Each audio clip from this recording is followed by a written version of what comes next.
J'ai une de mes petites qui est en Suède. Elle veut prendre l'eau. Elle veut bosailler par la Tunisie. Elle reste en Tunisie. Où elle arrive en Tunisie, là-bas, c'est là qu'elle croise un jeune homme. Elle est avec le jeune homme là-bas, mais elle a son grand frère en ce moment qui vit en Suède. Elle est assise là un matin. Son grand frère est arrivé à Abidjan. Il lui a dit, ah, je suis arrivé à Abidjan. Fais un effort, tu vas venir me trouver ici à Abidjan. J'ai dit bien qu'elle est en Tunisie. Tout le temps, elle dit, elle veut prendre l'eau. Son grand frère lui a dit, ne prends pas l'eau. C'est pas la peine de prendre. Tout le temps, son grand frère lui disait ça. Mais elle ne savait pas que son grand frère venait sur Abidjan. Et le grand frère est arrivé. Puis le grand frère l'a appelé, lui a envoyé l'argent de venir la trouver à Abidjan parce qu'il est là. D'accord?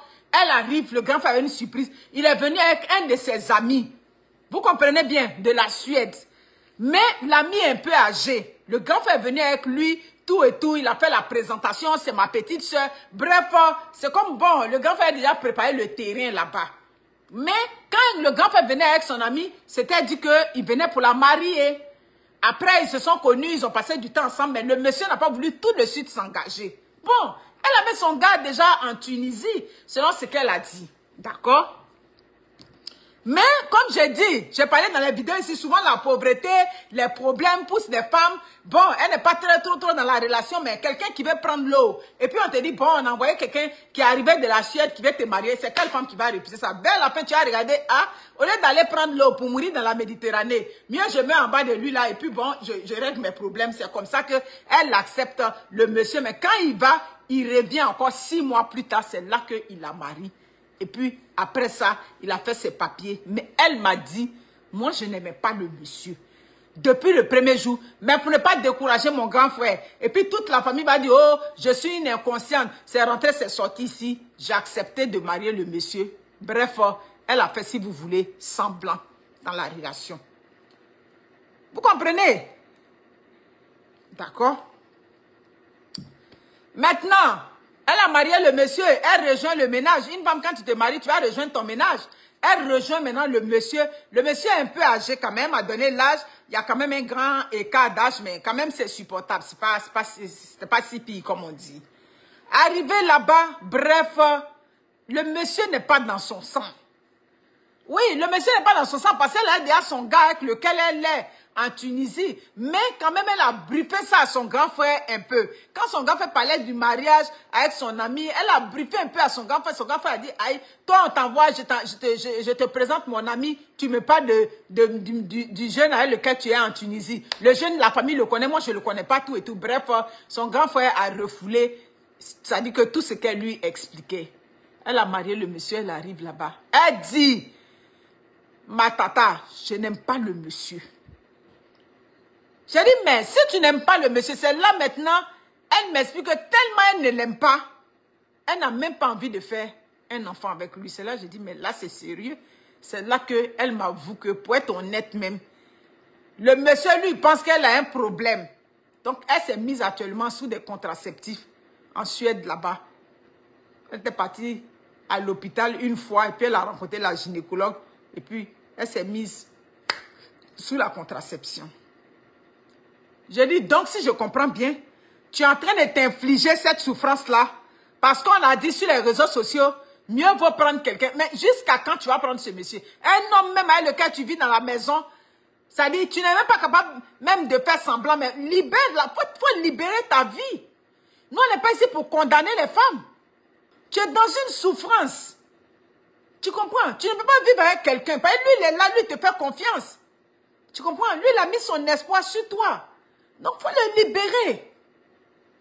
Là, maintenant, je suis en train de te donner un conseil. Parce que quand on vous parle, vous avez dit que, oh, elle veut peut-être que comment on appelle ça? Mon foyer va être gâté. Bon, tu es venu m'expliquer là. C'est le conseil que moi, je peux te donner. Puisque tu dis que c'est le conseil que nous, on donne sur les réseaux sociaux, c'est par rapport à ça. En tout cas, tu as mal perçu. Moi, je n'ai jamais dit ça. Moi, je n'ai jamais dit aux femmes de s'accrocher dans le ménage où elles ne sont pas heureuses. Jamais. À quel moment, à quelle heure, moi, je dis ça? Donc, bien au contraire, il faut que tu te libères. Tu comprends? Il faut que tu te libères. Oui, le monsieur a mis ses espoirs, mais affaire de mariage, ce n'est pas affaire de pitié. Est-ce que c'était un pacte de pitié que vous aviez signé? Tu comprends? Oui, il fait ses prévisions. Lui, il ne sait pas qu'elle est en train de prendre des pilules. Donc, lui, quand il est là, il encourage. Ils vont aller voir, il a sa cousine dans la même ville qui avait des problèmes avec, ça dit, d'enfantement. Et elle avait un gynécologue vraiment qui s'occupe. Et tu vois, c'est là maintenant que le péché est. Tu comprends?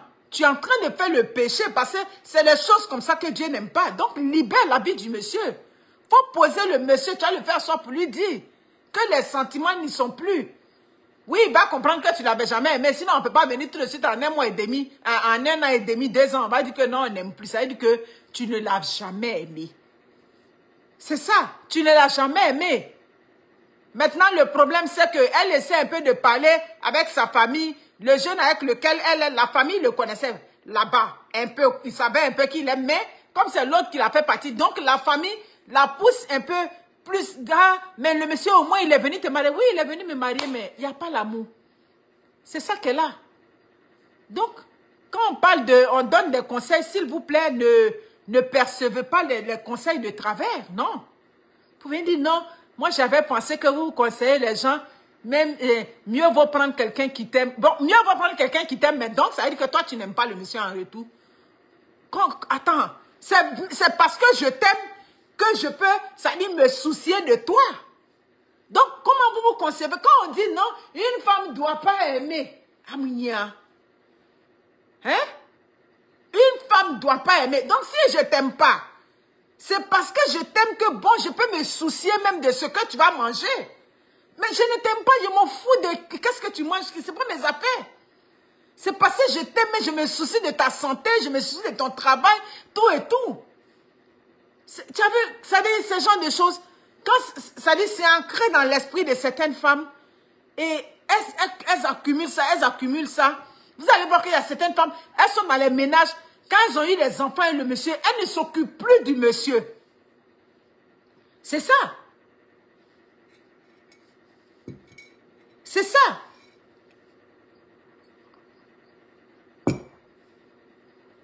Donc nous, on ne peut pas encourager des femmes à rester dans des ménages sous prétexte que non, un homme ou d'ailleurs même c'est écrit où? C'est écrit où même? C'est écrit nulle part. Mais quand tu es dans une relation aussi et puis tu aimes l'homme là, la femme aussi tu te sens bien. Ah, tu es quand même un être humain aussi. Donc quand on raisonne comme ça, la femme n'a pas besoin d'aimer. C'est-à-dire qu'on chosifie même la femme quoi. Et des femmes sont sous ce genre de poste, on applaudit.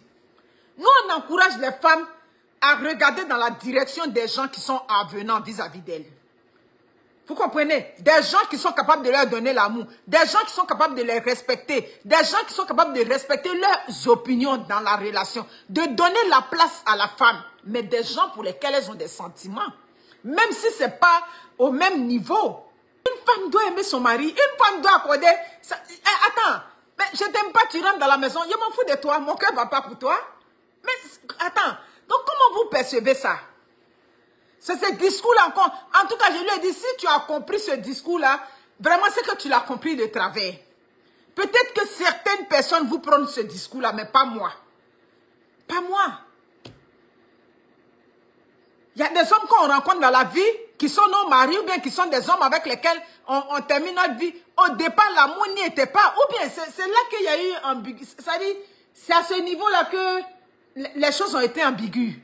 Parce que moi, j'ai donné mon exemple. J'ai dit, quand il croyait mon mari, le premier jour, je ne me suis pas intéressée à lui. J'ai dit à mes copines, mais moi, elle fait quoi à lui là? Un jeune comme ça là. Moi, non. Je n'aime pas les jeunes, ils sont derrière toi. Et puis, on croit que c'est ton petit frère que tu envoies au quartier là. Moi, je n'aime pas. Et puis, tu ne vois pas comment il est tiens, lui là, il va être derrière moi. Il va penser que moi, je suis plus vieille que lui. Il ne m'intéresse pas. Ben, il lui a dit ça. Il gérait la cabine de sa tante à engrais au bord de la route là-bas. Il a dit non, moi, en tout cas, il est gentil, mais il ne se passe pas de lui. Peut-être à elle le temps. Mes copines me disaient non, il faut essayer de voir. Et puis bon, chaque fois qu'il sortait à lui, je voyais qu'il était intéressant. Il faisait de l'humour, tout et tout, beaucoup d'humour.